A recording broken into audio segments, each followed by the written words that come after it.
faut que tu prophétises encore sur un grand nombre de peuples et de nations et de langues et de rois.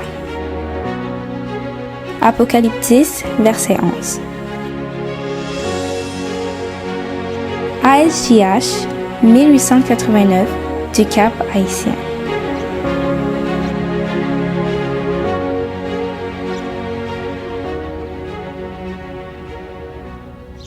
Frères et sœurs, bonsoir.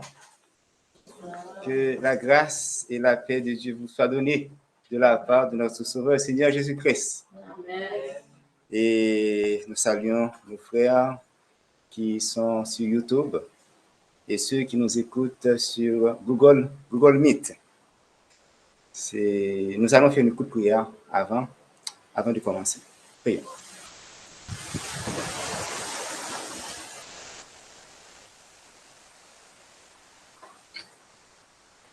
Père des cieux, de l'univers, nous bénissons ton nom et le nom de ton Fils Jésus-Christ.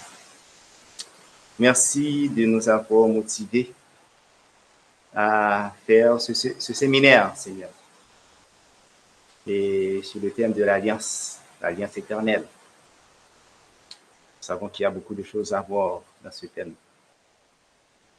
Et nous ne serons pas en mesure de tout voir. C'est vraiment strictement impossible, Seigneur. Mais le peu que nous aurons à partager avec nos frères et sœurs, Seigneur Dieu, permet que ça puisse rester gravé dans leur cœur et qu'ils puissent se conformer, Seigneur Dieu, à ces vérités fondamentales, les vérités qui sont essentielles, Seigneur Dieu, pour notre salut. Alors, pendant que nous allons partager cette parole de vérité, nous te demandons de nous rendre de ton Esprit Saint, Seigneur Dieu, et permets, Seigneur Dieu, que nous puissions prêcher cette vérité avec puissance. C'est notre prière. Au nom de ton Fils Jésus-Christ qui vit et qui règne au siècle des siècles. Amen. L'alliance éternelle, comme vous le voyez à l'écran, est le thème de ce séminaire. Et il s'agit là de ma première présentation. Cette alliance que nous aurons à parcourir ensemble durant cette semaine n'exclut aucun peuple, aucune nation, aucune langue. Tout le monde est bienvenu, que tu sois riche ou pauvre, comme l'a dit tantôt frère Michael.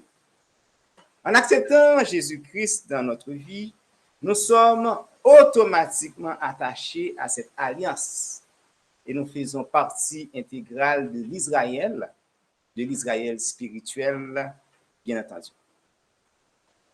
La mort et la résurrection de Jésus-Christ, le Fils de Dieu, donnent droit à chaque humain le droit d'intégrer spirituellement la nation Israël.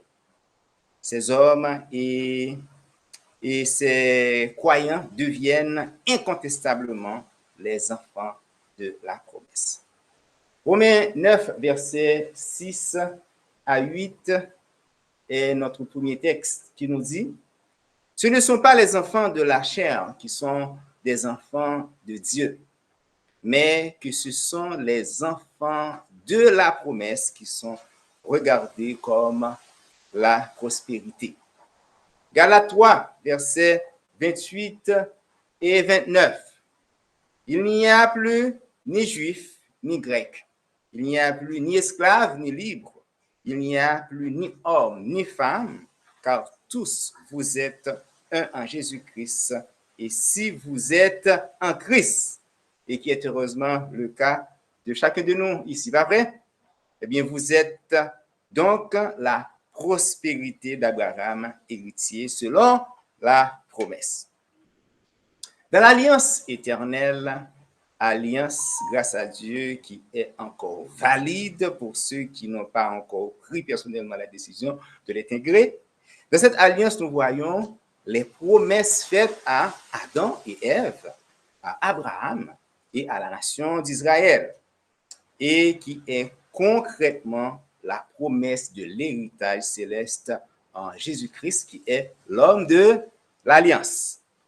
Contrairement à l'homme qui se laisse continuellement influencer par les attributs de Satan, par l'injustice, la faute et le mensonge pour satisfaire son moi, eh bien, le Dieu que nous servons n'agit pas dans la fausseté, mes frères et sœurs, ni dans l'injustice, mais dans la lumière de la vérité, parce qu'il est un Dieu de justice.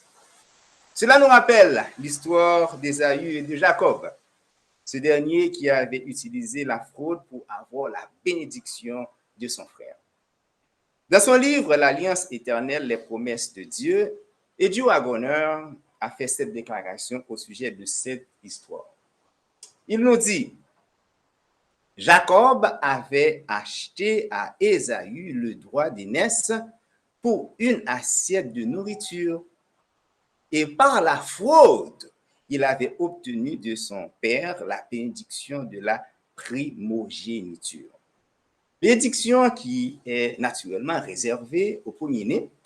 Même quand il était deux frères jumeaux, Ésaü était sorti en premier, donc il était le premier-né. Isaïe était le premier-né. Continuons le texte.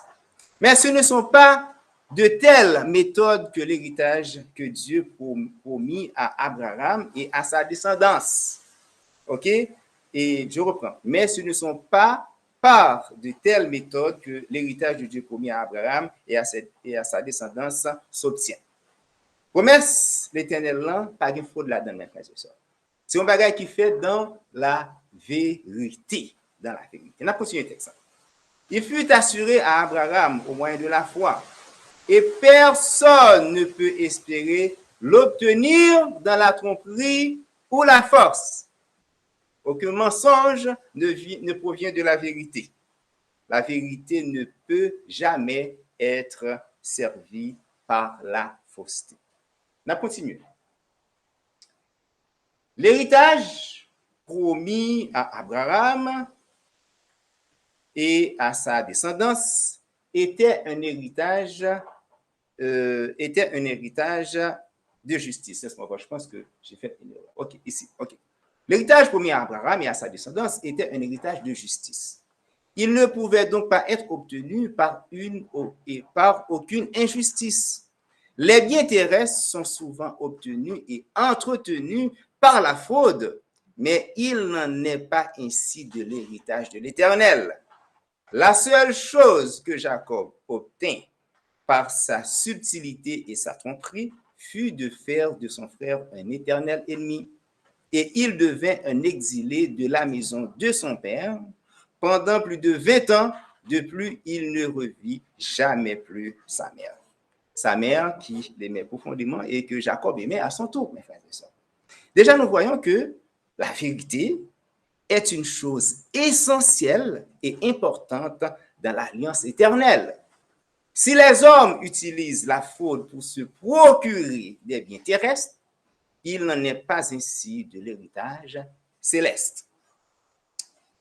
La vérité ne peut jamais être servie par la fausseté, et selon 1 Jean 2, verset 21, aucun mensonge ne provient de la vérité. Petit message, nous, c'est la connaissance de la vérité, un gage de l'alliance éternelle.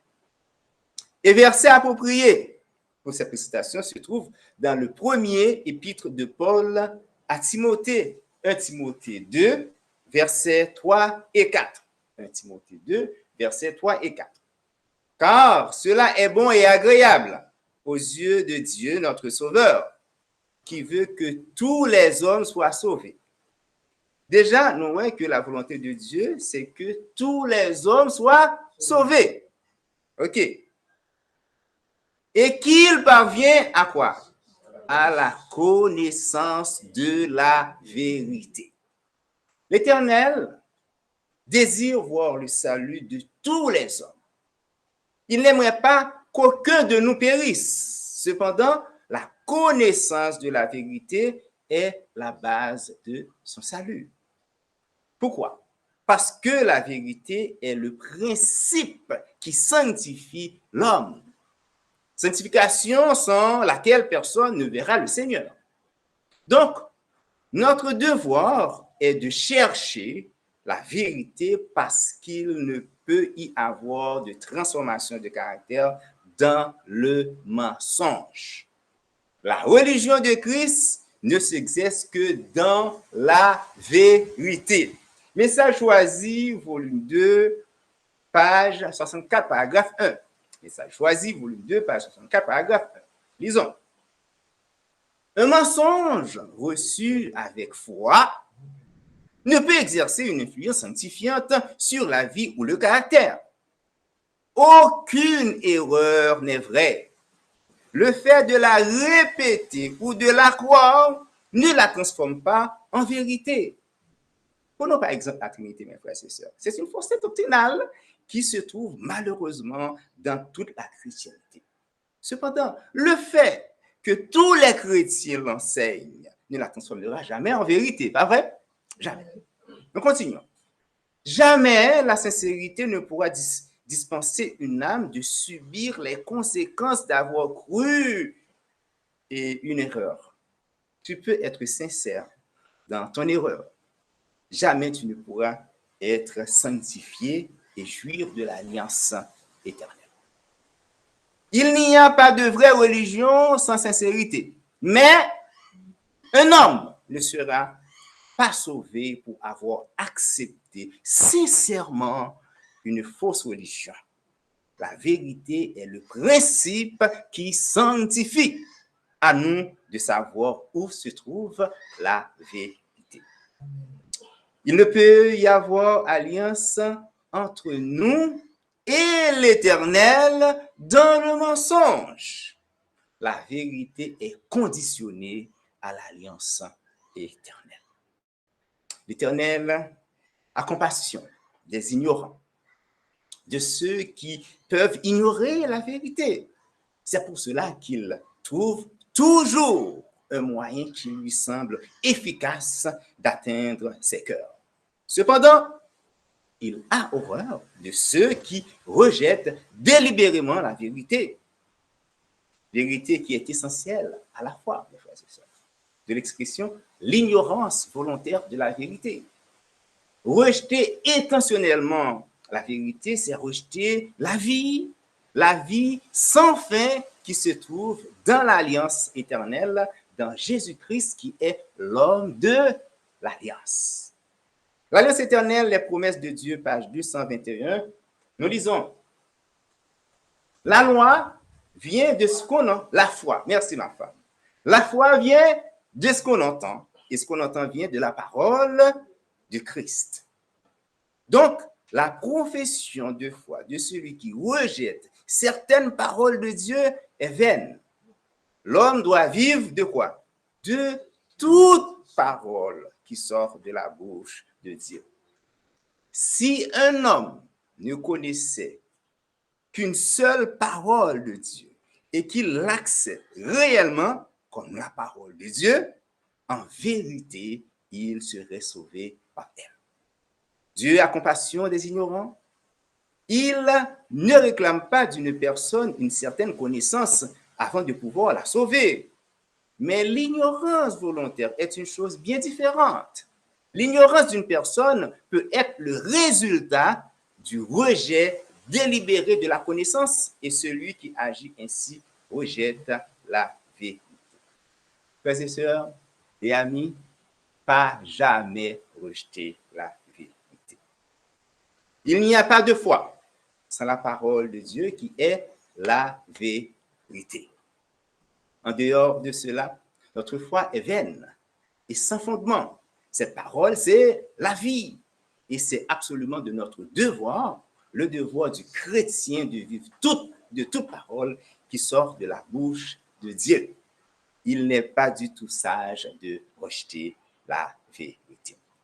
Certains chrétiens qui ont étudié le livre de l'Apocalypse et qui ont une idée des rachetés sur la montagne de Sion, c'est-à-dire les 54 000, eh bien, ces chrétiens prennent l'habitude de prier l'Éternel afin qu'il arrive à refléter de façon convenable le caractère de ces 54 000 personnes. Et l'une des particularités de ces rachetés, c'est qu'ils n'ont aucun mensonge dans leur bouche. Ce sont des personnes qui sont dans la vérité et qui sont irrépréhensibles. Apocalypse 14, versets 1 à 5. 1 et 5. Apocalypse 14, versets 1 et 5. Regardez, voici l'agneau qui se tenait sur la montagne de Sion, et avec lui 54 000 personnes qui avaient son nom et le nom de son Père écrit sur leur front. Ce sont ceux qui ne se sont pas souillés avec des femmes. Femmes ici symbolisent quoi, mes frères et sœurs? Amen. Les dénominations chrétiennes apostates qui représentent Babylone pour le temps de la fin. Ce sont ceux qui ne se sont pas souillés avec les dénominations chrétiennes apostates. Car ils sont vierges. Ils suivent l'agneau partout où il va. Ils ont été rachetés d'entre les hommes comme des prémices pour Dieu et pour l'agneau. Et dans leur bouche, il ne s'est point trouvé de mensonge. C'est-à-dire aucune fausseté doctrinale, mes frères et sœurs. Car ils sont irrépréhensibles. Dieu et son Fils n'auront rien à reprocher à ces gens qui ont marché dans toute la vérité biblique révélée à eux. La vérité les a libérés de la main de Satan, l'ennemi des âmes, et Jésus-Christ les aura purifiés. Mes frères et sœurs, les Juifs de Thessalonique. La Bible nous a raconté l'histoire d'un triste événement qui s'est passé entre Paul et les Juifs de Thessalonique.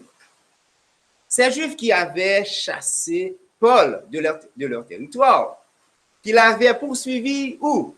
À Bérée, avec des hommes méchants pour aller agiter une foule contre Paul et Silas qui prêchaient quoi? Qui prêchaient la vérité de l'évangile du Christ à des Juifs béréens qui, eux, acceptaient ces vérités avec joie.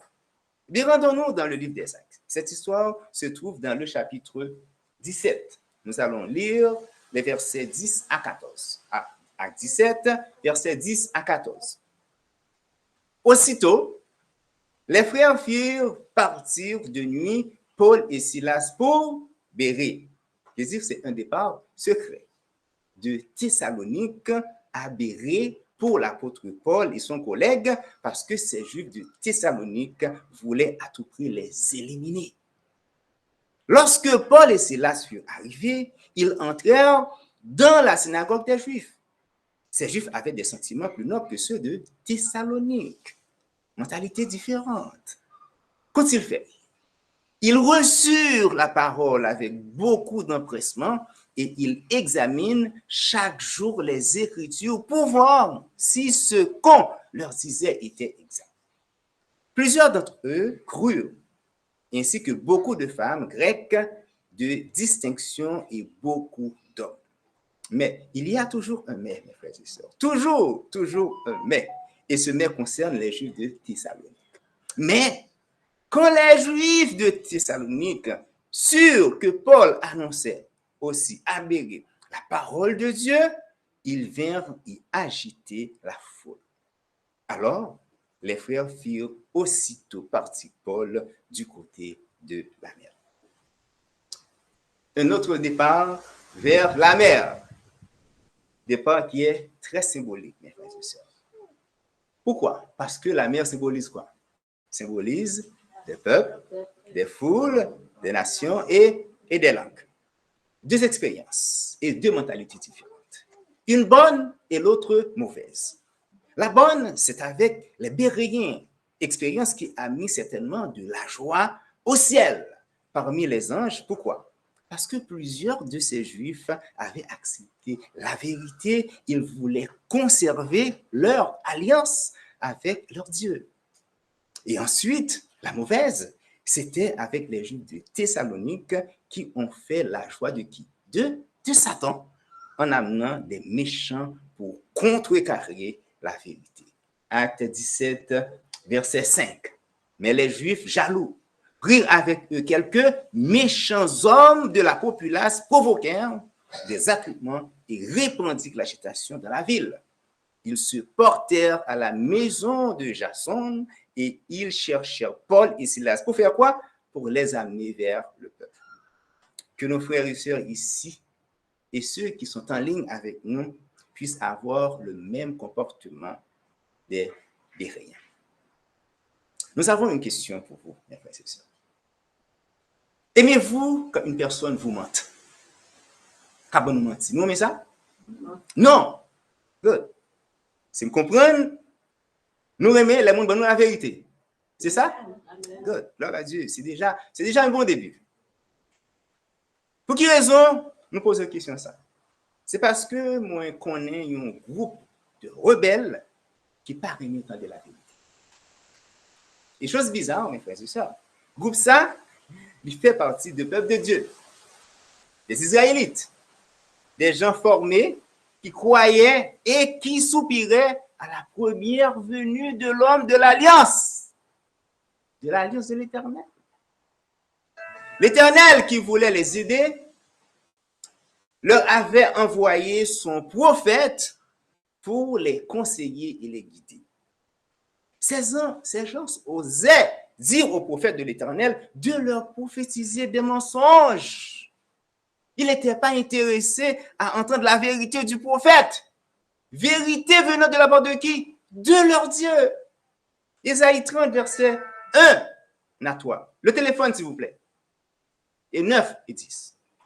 Malheur, dit l'Éternel aux enfants rebelles, qui prennent des résolutions sans moi et qui font des alliances sans ma volonté. Pour faire quoi? Pour accumuler péché sur péché. Qui descendent en Égypte sans me consulter et chercher un abri sous l'ombre de l'Égypte. La protection de Pharaon sera pour vous une honte et l'abri sous l'ombre de l'Égypte une ignominie. Ces versets bibliques que nous venons de lire concernent certainement l'Israël ancien, mais ils se rapportent aussi à notre époque, où nous constatons le peuple particulier de Dieu qui se trouve au cœur de l'œcuménisme et des fédérations protestantes du monde religieux apostat. Oui, mes frères et sœurs, c'est bien malheureux, mais la majorité du peuple de Dieu se trouve aujourd'hui en Égypte. Versets 9 et 10. C'est un peuple rebelle. Ce sont des enfants menteurs, des enfants qui ne veulent point écouter la loi de l'Éternel, qui disent aux voyants, ne voyez pas, et aux prophètes, ne nous prophétisez pas des vérités. Dites-nous des choses flatteuses, prophétisez-nous des chimères. Dis-nous exactement ça nous t'a remis tendé. Dis-nous que nous avons sauvé dans n'importe côté que nous y est. Dis-nous, même les nous trouver en Égypte, nous avons sauvé quand même. Dis-nous des choses flatteuses. Mes frères et sœurs, gloire à Dieu que vous aimez la vérité. En général, les hommes n'aiment pas dire la vérité et n'aiment pas non plus l'écouter. Ils n'ont pas remis tenter la vérité, mes frères et sœurs. Quand on rencontre une personne qui a l'amour pour la vérité, c'est vraiment une grâce.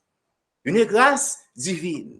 Ça prouve qu'elle est sage, intelligente, qu'elle désire mener une vie d'obéissance, de justice, d'intégrité et de fidélité.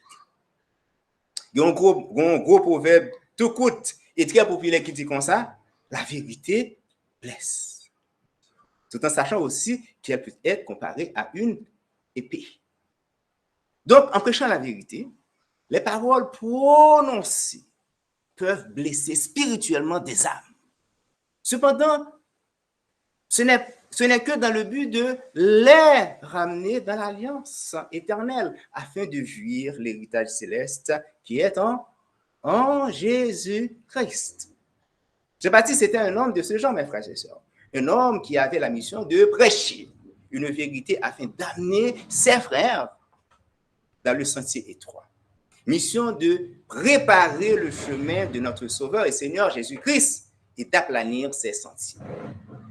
Cependant, il exhortait, il disait la vérité et dénonçait le péché avec force et courage. Jean-Baptiste avait blessé beaucoup d'âmes, des âmes qui détestaient lui entendre parler de la vérité. Frères et sœurs, il n'y a pas de doute. Effectivement, la vérité blesse, mais à court terme. Cependant, le mensonge le fera à très long terme et coûtera la vie de tous ceux qui se laissent entraîner par lui. Proverbe 20, verset 17.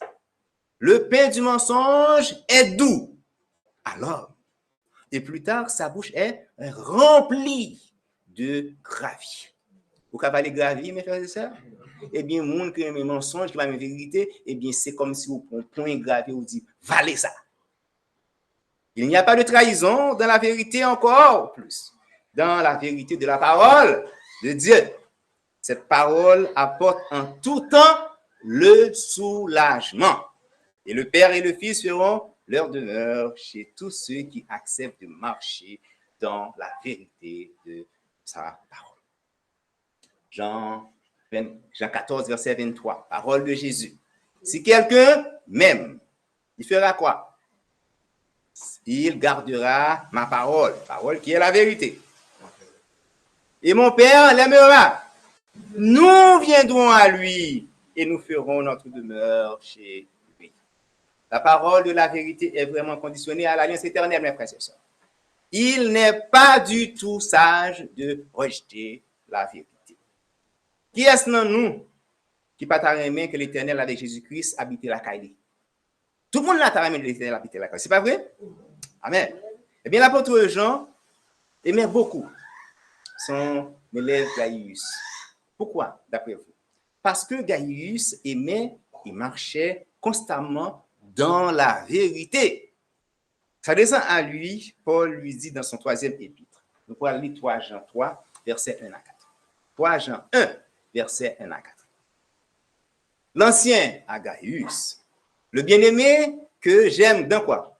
Dans la vérité. Bien-aimé, je souhaite que tu prospères à tous égards et sois en bonne santé comme prospère l'état de ton âme.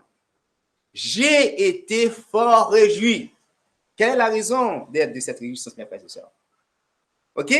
J'ai été fort réjoui lorsque des frères sont arrivés et ont rendu témoignage de la vérité qui est en toi et de la manière dont tu marches dans la vérité. Je n'ai pas de plus grande joie que d'apprendre que mes enfants marchent dans la vérité. Ça faisait la joie de l'apôtre Paul de savoir que son frère bien-aimé aimait marcher et pratiquer la vérité. Mais si quel apôtre était content, eh bien, nous ne pas copier cela était content tout. Le ciel était content. Et c'est pas menti. L'Éternel est en joie quand il voit ses enfants marcher dans la vérité. C'est pas menti, mes frères et sœurs. Eh bien, est-ce que c'est un bon conseil? Si nous disons, pour nous faire tout effort pour nous rester toujours attachés à la vérité. C'est un bon bagage? Eh bien, amen. Eh bien, efforcez-vous, mes frères et sœurs. Kounia, nous pourrons louer intérêt versus vérité. S'il y a une chose que les hommes n'aiment pas, c'est quand leur intérêt est en jeu. Ils ont tendance à sacrifier la vérité pour jouir d'un avantage personnel et passager. Si ces hommes ne se repentent pas avant le grand jour et redoutable de Dieu, où Dieu exprimera sa colère, eh bien, ces gens perdront malheureusement leur âme. Laisser de côté un intérêt avantageux, très avantageux, au profit de la vérité est une victoire. Une grande victoire sur le moi. Sacrifier son moi et son orgueil est la victoire que chacun de nous doit absolument remporter. N'oubliez pas que l'Éternel dira, Psaume 50, verset 3, rassembler mes fidèles qui ont fait alliance avec moi par le sacrifice. Verset que ce dernier a aimé utiliser. Maintenant, l'histoire du peuple gadarénien. Est-ce que vous connaissez ça, mes frères et sœurs? Parce que nous bagaille? Pourtant, c'est une histoire biblique. Nous pouvons aller dans Matthieu 8, verset 28 à 34. C'est l'histoire des deux démoniaques. Lisons. Lorsque Jésus fut à l'autre bord, dans le pays des Gadaréniens, deux démoniaques sortant des sépulcres vinrent au-devant d'eux. Les démoniaques, c'est dans le cimetière, ils étaient arrêtés. Ils étaient si furieux que personne n'osait passer par là. Et voici, ils s'écrièrent, qu'y a-t-il entre nous et toi, fils de Dieu? C'est bizarre, mes frères et sœurs. Même démons reconnaissent Jésus-Christ est le Fils de Dieu. Malheureusement, pour l'ensemble des chrétiens, l'expression Fils de Dieu est une métaphore, un jeu de rôle. Il y a autant de mensonges, oui, mes frères et sœurs, fais attention. Es-tu venu ici pour nous tourmenter avant le temps? Les anges déchus savent qu'il y a un temps marqué pour leur jugement. Es-tu venu ici pour nous tourmenter avant le temps? Verset 30. Il y avait loin d'eux un grand troupeau de pourceaux qui paissaient. Les démons priaient Jésus disant, si tu nous chasses. Ici, pas de doute, Jésus-Christ va chasser, mes frères et sœurs. OK? Il n'y a pas de doute. Les démons priaient Jésus disant, si tu nous chasses, envoie-nous dans ce troupeau de pourceaux. Verset 32. Il leur dit, allez. Ils sortirent et entrèrent dans les pourceaux. Et voici, tout le troupeau se précipita des pentes escarpées dans la mer et ils périrent dans les eaux. Est-ce que les démons ont péri? Non, ils n'ont pas péri. C'est cochons qui périt. Verset 33. Ceux qui les faisaient paître s'enfuirent et allèrent dans la ville raconter tout ce qui s'était passé et ceux qui étaient arrivés au démoniaque. Alors, une dizaine de personnes. C'est ça, non? Non. Alors, toute la ville sortit à la rencontre de Jésus. Et dès qu'ils le virent, ils le supplièrent de rester encore 2 jours? Non. Ils le supplièrent de quitter leur territoire. Cher monsieur, s'il vous plaît, quittez notre ville, dehors de notre territoire. Pour quelle raison demanda-t-il à Christ de quitter leur territoire? Pour qui ça? D'après nous-mêmes. Eh bien, c'est une question d'intérêt, mes frères et sœurs. Eh bien, intérêt habitant Sayo était en jeu.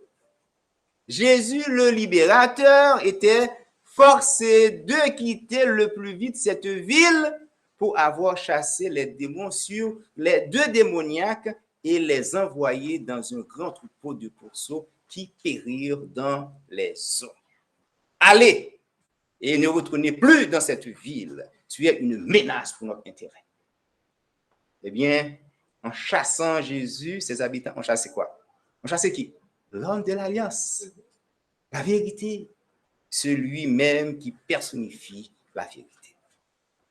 L'intérêt des Gadaréniens était malheureusement dans les pourceaux et non en Jésus-Christ, le Fils du Dieu vivant. J'ai quelques questions pour vous, mes frères et sœurs. Personnellement, pour toi, as-tu des intérêts personnels qui pourraient te pousser à chasser la vérité? As-tu aujourd'hui un intérêt personnel qui peut te pousser à agir comme les Gadaréniens ou comme les Juifs de Thessalonique?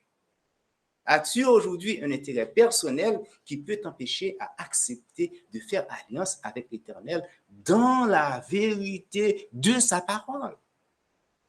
Ton intérêt est-il dans la vérité? Il y a des millions d'hommes qui ont découvert la vérité au sujet du sabbat de l'Éternel. Mais ils refusent d'obéir, ne voulant pas perdre un emploi, un bon salaire.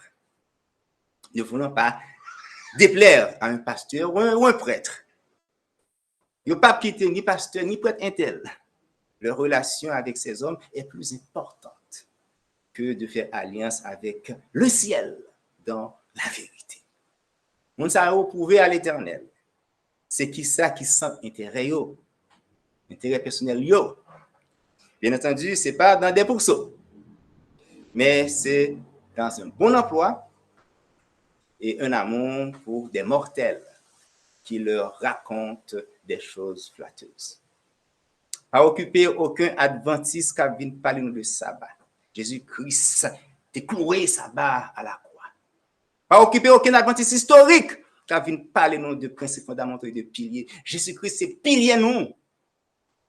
On a préféré le chemin du mensonge au lieu de choisir la vérité et de jouir de l'alliance éternelle. Ces hommes ne le savent peut-être pas. Jésus ne se trouve pas dans le chemin du mensonge. Impossible de rencontrer le Christ, le vrai Christ, dans la voie du mensonge. Impossible de rencontrer Jésus-Christ. Ça descend à ses disciples, ça descend à Thomas. Jésus-Christ déclare en Jean 14, verset 6. Je suis le chemin, la vérité et la vie. Jésus ne se trouve pas dans le chemin de mensonge. Une communion parfaite, mes frères et sœurs. Qui d'entre vous aimerait avoir une communion parfaite avec l'Éternel et son Fils? Entendez-nous. Qui? Non. Tout le monde. Amen. Eh bien, pour cela, il faut accepter la lumière, mes frères et sœurs, et laisser les ténèbres. Quand on dit ténèbres, on voit nécessairement le mensonge. Donc, ténèbres et mensonges sont liés et vont de pair. Il est strictement impossible de les défaire. Il a été collé tout en vérité et mensonge et ténèbres. Contrairement aux ténèbres, quel est le lien de la lumière? Eh bien, le lien de la lumière est sans aucun doute la vérité. Dieu et son Fils n'ont aucun rapport avec le mensonge et les ténèbres. Si nous désirons vivement avoir cette communion parfaite et jouir de l'alliance éternelle, cela prend absolument la vérité. Et cette communion nous permettra de prendre part au dernier ministère du Christ, qui est la purification du sanctuaire. Lisons 1 Jean 1, versets 5 et 6 pour voir si ce que nous venons de vous dire est vérité. 1 Jean 1, versets 5 et 6. La nouvelle que nous avons apprise de lui, c'est-à-dire Jésus-Christ, et que nous vous annonçons, c'est que Dieu est lumière et qu'il n'y a point en lui de ténèbres. Ça fait une de jour. Verset 6. Si nous disons que nous sommes en communion avec lui et que nous marchions dans les ténèbres, nous mentons et nous ne pratiquons pas la vérité. Verset 7. Mais si nous marchons dans la lumière, comme il est lui-même dans la lumière, eh bien, nous sommes mutuellement en communion et le sang de Jésus-Christ, son Fils, nous purifie de tout péché. Avec la vérité qui est la lumière, nous sommes en communion parfaite avec notre Père céleste et de là, le sang de son Fils va certainement nous purifier. Il est strictement impossible pour lui de purifier de nos péchés tout en restant attaché au mensonge, aux ténèbres. Nous devons entrer dans la lumière et dans la vérité qui nous ont été révélées pour que notre sanctification et notre alliance avec le ciel soient parfaites. C'est ainsi que le sang du Christ nous purifie. Il n'est pas du tout sage de rejeter la vérité. Frères et sœurs, on fait tout effort pour nous toujours être dans la vérité. Quand nous marchons dans la vérité, notre Père céleste est content et dit, je n'ai pas de plus grande joie quand je vois mes enfants marcher dans la vérité. nous devons mettre fin à cette présentation. Permettez-moi de vous lire cette dernière citation de la servante du Seigneur que nous pouvons lire à la page 117 du livre de méditation quotidienne, Levez vos yeux en haut. Levez vos yeux en haut, page 117, paragraphe 5. Celui qui recherche la vérité avec zèle et sincérité ne prendra pas la vérité pour l'erreur. La parole de Dieu est le pain de vie que tous peuvent prendre pour obtenir quoi? La vie éternelle. L'erreur, c'est la fausseté et la tromperie. Ceux qui l'acceptent doivent en souffrir les conséquences, comme Adam et Ève en Éden. Tous ont le privilège de chercher la vérité avec un intérêt zélé et dans la prière. La vérité, c'est l'arbre de vie dont la famille humaine doit manger les feuilles pour subsister. Des millions et des millions de personnes ont toujours tendance à fermer l'oreille pour ne pas écouter la vérité. Ils préfèrent rester dans l'aveuglement spirituel et fuir tous les endroits qu'ils auraient pu découvrir la vérité et faire la paix avec l'Éternel en acceptant Jésus-Christ. On l'a dernier, excusez. Ceux qui ont l'occasion d'entendre la vérité et cependant ne prennent pas la peine de l'écouter ou de la comprendre, pensant que s'ils n'écoutent pas, ils ne seront pas responsables, seront jugés coupables devant Dieu, comme s'ils avaient entendu et rejeté la vérité.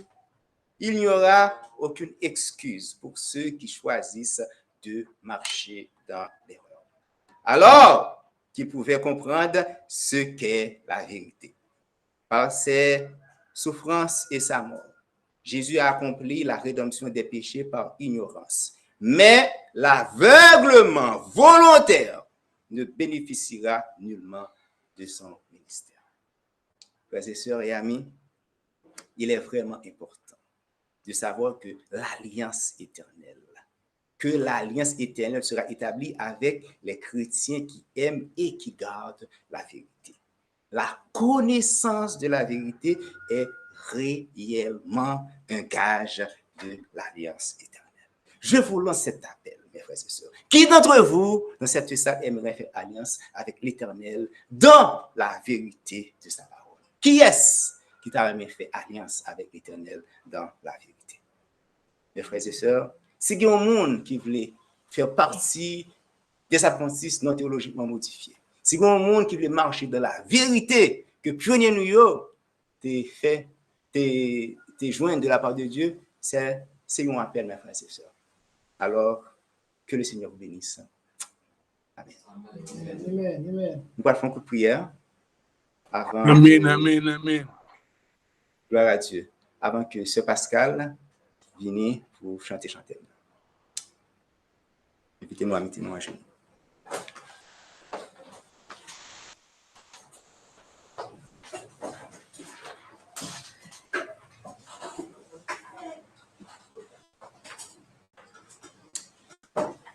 Père des cieux de l'univers, nous ne pouvons pas suspendre vous merci parce que vous mettez dans le cœur nous pour nous capables, Seigneur, organiser ces séminaires. Donc, thème, c'est l'alliance éternelle.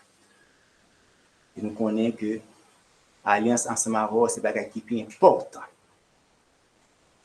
Pas de qui est important que ça.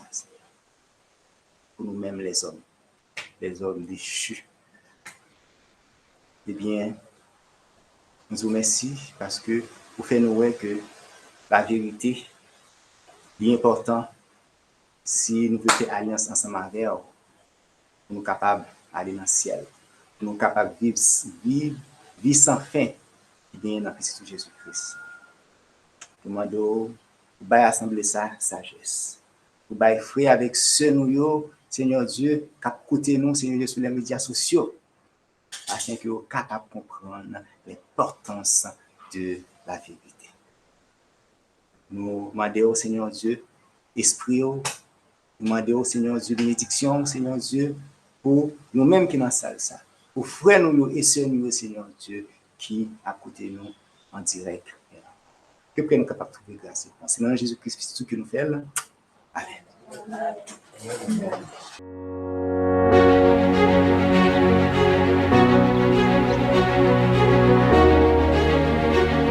Il faut que tu prophétises encore sur un grand nombre de peuples et de nations et de langues et de rois. Merci d'avoir écouté cette présentation. Si vous souhaitez prendre part à la mission que Jésus-Christ confie à notre Église, contactez-nous via les coordonnées suivantes: ASJH 1889, caphaïtien@gmail.com, pour WhatsApp 509 32 32 41 42.